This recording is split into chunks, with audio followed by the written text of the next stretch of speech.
Next 9 news में आपका स्वागत है। मैं आपके साथ अबरारुल हक रहमानी। दर्शकों, उत्तर प्रदेश की राजनीति का रुख करेंगे। दरअसल इस वक्त विपक्ष और सत्ता पक्ष के बीच कई मुद्दों को लेकर सियासी जो जंग है वो छिड़ी हुई है। दरअसल चुनाव सर पर है तो जाहिर सी बात है कि हर उस मुद्दे को लेकर के राजनीतिक दल जो है एक सियासी लाभ उठाने की कोशिश ज़रूर करते हैं। और चूँकि उत्तर प्रदेश सबसे बड़ा राज्य है तो जाहिर सी बात है कि वहाँ पर राजनीतिक सक्रियता सभी पार्टियों की सबसे ज़्यादा देखने को भी मिलती है।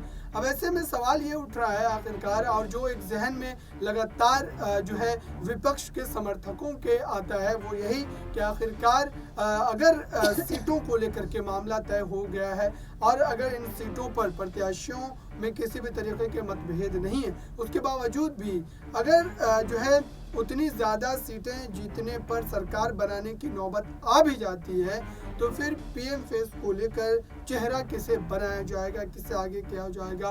क्योंकि हमने पहले ही देखा सीटों को लेकर कैसे गुत्थम-गुत्थी चल रही थी और तमाम राजनेता जो है वो अपने अपने राज्यों में अपनी पार्टी के लिए लगातार वकालत कर रहे थे कि इस राज्य में वो गठबंधन नहीं करेंगे जहाँ जहाँ वो मजबूत नजर आ रहे थे। आज इस पूरे मामले पर विस्तार से चर्चा करेंगे। दर्शकों, मेरे साथ नाज़मीन मौजूद है।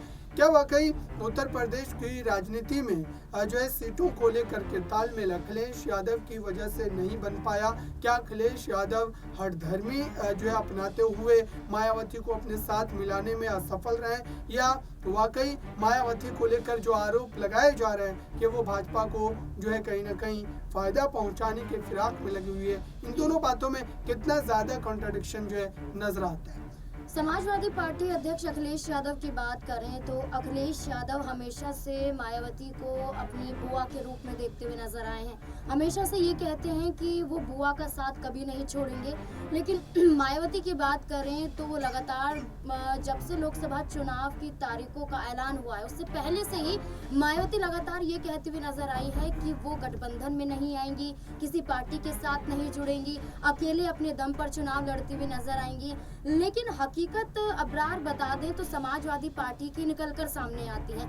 इस वजह से भी हो सकता है कि मायावती उनके साथ ना जुड़ी हो। अब देखिए, समाजवादी पार्टी एक ऐसी पार्टी उत्तर प्रदेश में निकली जो इस बार के लोकसभा चुनाव में सबसे पहले सीट बंटवारे को लेकर फैसला करती हुई नजर आई। उसके बाद लिस्ट जारी करना उम्मीदवारों की वो सामने आई। 17 सीटें कांग्रेस पार्टी को दे देती हैं। यहाँ पर खुद समाजवादी पार्टी जिन सीटों पर चुनाव लड़ती हुई नजर आ रही है उसमें पहले प्रत्याशियों का ऐलान करती हैं, फिर प्रत्याशियों के नाम वापस लेती हैं, फिर ऐलान किए जाते हैं, फिर वापस ले लिए जाते हैं। तो ये सबसे बड़ा यहाँ पर हकीकत जो समाजवादी पार्टी की निकलकर सामने आती है वो यही है कि वो खुद नहीं समझ पा रहे हैं उन्हें किस प्रत्याशी को मैदान में उतारना है।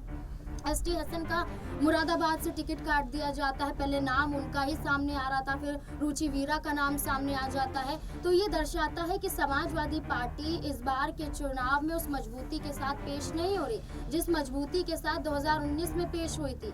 बीएसपी के साथ मिलकर चुनाव लड़ा, दोनों ने मिलकर 15 सीटें जीती। लेकिन इस बार समाजवादी पार्टी जो अकेले ये कहती है कि 80 की 80 लोकसभा सीटों में से बहुमत तो वो हासिल करके रहेंगे, लेकिन जिन तस्वीरों की बात करें, जिन प्रत्याशियों की बात करें, वो भी कहीं ना कहीं अखिलेश यादव से खफा होते हुए नजर आ रहे हैं। तो ये वजह भी हो सकता है कि मायावती सीधे तौर पर समाजवादी पार्टी से दूरी बनाती हुई नजर आई है। जब से मुलायम सिंह यादव गए हैं तब से मायावती और भी ज्यादा किनारे समाजवादी पार्टी से हो गई है। तो तमाम वजह है और समाजवादी पार्टी के अध्यक्ष अखिलेश यादव सबसे बड़ी वजह माने जाते हैं। लेकिन जो है इस पूरे मुद्दे पर एक आरोप जो लगाए जा रहे हैं लगातार, उन आरोपों में कितनी हकीकत है? क्योंकि अगर देखा जाए तो विपक्ष ने जिन जिन मुद्दों को उत्तर प्रदेश में उठाया है, क्या उन मुद्दों में मायावती की भागीदारी नज़र आती है? क्योंकि सरकार के खिलाफ जिस ढंग से हमने देखा कई बार चंद्रशेखर आज़ाद को सड़कों पर लड़ाई लड़ते हुए कई मुद्दों को लेकर वो सरकार को जो है आक्रामक होकर घेरते हुए नजर आते हैं, क्या वो चीज़ें मायावती की राजनीति में अब नजर आती है? इस बात का जवाब जो है वो कहीं ना कहीं विपक्ष लगातार कई वर्षों से ढूंढ भी रहा है। और यही वजह है कि विपक्ष के कई नेताओं ने ये साफ तौर पर जो है बोलना अब शुरू कर दिया है कि मायावती कहीं ना कहीं जो है पिछले खाने से इस पूरे मामले पर भारतीय जनता पार्टी को राजनीतिक लाभ पहुंचाने की कोशिश कर रही है। और इस बात में कुछ हद तक सच्चाई इसलिए भी नजर आती है क्योंकि कई मुद्दों पर हमने देखा कि न तो कार्यकर्ता सड़कों पर नजर आते हैं और न ही मायावती का एक ट्वीट के बाद दूसरा ट्वीट आता है। तो इसमें कितनी सच्चाई है और क्या अब वो राजनीतिक हालात जो है पनपने वाले हैं कि के तमाम जो विपक्ष के बड़े दल हैं वो उनको गठबंधन में लाने के लिए तमाम जद्दोजहद करते हुए नजर आ सकते हैं। क्या ये संभव आने वाले भविष्य की राजनीति में हो सकता है? देखिए, यहाँ पर आपने चंद्रशेखर आज़ाद की बात की। चंद्रशेखर आज़ाद इस बार लोकसभा चुनाव में मायावती का सहारा लेते हुए नजर आ रहे हैं। मायावती ने बेशक गठबंधन से दूरी बना ली है, लेकिन चंद्रशेखर आज़ाद एक सिंपैथी कार्ड खेलते हुए दिखाई दे रहे हैं। बार बार ये कहते हैं कि वो हमारी बहन जी हैं, बार बार ये कहते हुए नजर आ रहे हैं कि हम उनके खिलाफ नहीं जाएंगे। मीडिया कर्मी अगर सिर्फ मायावती का नाम लेते हैं तो उन्हें फटकारते हुए नजर आते हैं कि आप सिर्फ मायावती क्यों कह रहे हैं, उनके पीछे जी लगाइए, उनका सम्मान करिए। राजनीति में बड़ी हैं और एक महिला होने के नाते भी बड़ी हैं। चंद्रशेखर आज़ाद तो ये भी कहते हैं कि मायावती ने उनका बड़ा रास्ता खोला है नगीना सीट से, यहाँ पर सुरेंद्र को उतारकर, क्योंकि मायावती ने एक ऐसे कैंडिडेट को उतारा है जो चुनाव जीतना तो मुश्किल टिक भी नहीं पाएंगे। अब देखिए, चुनाव प्रचार भी करते हुए नजर नहीं आते हैं जो प्रत्याशी मायावती नगीना सीट पर उतारी है। यहाँ पर अपने भतीजे को भेज देती हैं कि चलिए उनके लिए चुनाव प्रचार करते हुए नजर आइए। भरे मंच से आकाश आनंद यहाँ पर अपने प्रत्याशी को लेकर आते हैं, ये कहते हैं कि बताइए इनमें क्या कोई कमी नजर आती है, लेकिन वहाँ भी वो प्रत्याशी कुछ नहीं कहते, मुस्कुराते हुए नजर आते हैं। इसी बात को चंद्रशेखर आज़ाद कहते हैं कि मायावती यहाँ पर उनकी मदद कर रही है। मायावती बेशक दलितों के लिए खुलकर ना बोले, मायावती उत्तर प्रदेश छोड़कर किसी दूसरे राज्य में ना जाए, लेकिन मायावती अंदर खाने से चंद्रशेखर आज़ाद की मदद कर रही है, ऐसा खुद चंद्रशेखर आज़ाद का कहना है। और वो कहते हैं कि मायावती की वजह से ही खुद वो जीतते हुए नजर आएंगे।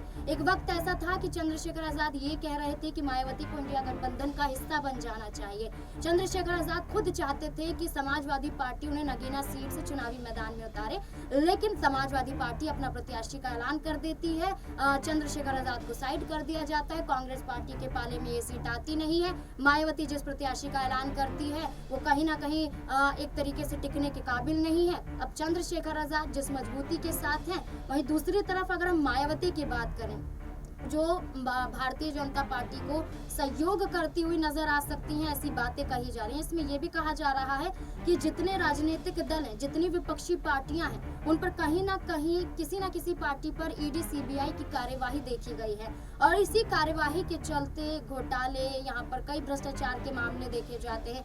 दिल्ली में उदाहरण है, बिहार में उदाहरण है, राजस्थान में उदाहरण है, जहाँ पर हर बार विपक्षी पार्टियों पर विधानसभा चुनाव के दौरान और लोकसभा चुनाव से पहले कार्यवाही करवाई गई है। तो ये भी वजह बताई जा रही है कि मायावती खुलकर भारतीय जनता पार्टी के खिलाफ नहीं उतर रही हैं, क्योंकि उन्हें खतरा सता रहा है कि कहीं उनके खिलाफ भी ये कार्यवाही होती हुई नजर ना आए। इसलिए उत्तराधिकारी आकाश आनंद को बना देती हैं, प्रत्याशियों का ऐलान करती हैं, लेकिन किसी गठबंधन का सहयोग करते हुए नजर नहीं आती। तो तमाम वजह इसलिए मायावती अकेले चुनाव लड़ने की बात करती है। बिल्कुल दर्शकों, ये तमाम ऐसे बड़े सवाल थे जो उत्तर प्रदेश में और आपके जहन में भी लोगों के भीतर कहीं ना कहीं जो है उगते हैं, या फिर आप कहें कि जो है मस्तिष्क में आपके चलते हैं कि आखिरकार उत्तर प्रदेश की राजनीति में लगातार जो कई महीनों से ये सिलसिला चल रहा है उसका अंत कैसे होगा और वाकई गठबंधन की अगर कोई शक्ल बनती है तो सीट शेयरिंग का फॉर्मूला कैसे तय किया जाएगा। फिलहाल इस रिपोर्ट में बस इतना ही। जुड़े रहे नेक्स्ट 9 न्यूज़ के साथ।